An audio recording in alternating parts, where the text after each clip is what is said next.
on se retrouve ici dans un verger de conservation de pommiers et de poiriers sauvages.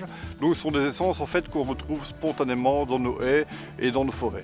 Malheureusement, au cours du siècle précédent, les forestiers ont quelque peu délaissé ces essences pour les remplacer par des essences plus rentables telles que le chêne, le hêtre, l'épicéa, le douglas, afin de leur laisser plus de place.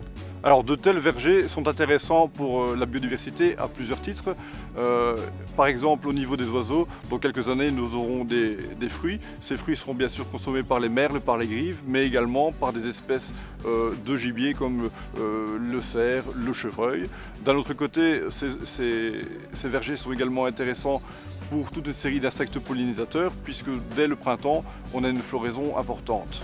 Cette floraison importante, par ailleurs, renforce également l'aspect paysager puisqu'elle permet d'atténuer la vision du couloir dans le paysage.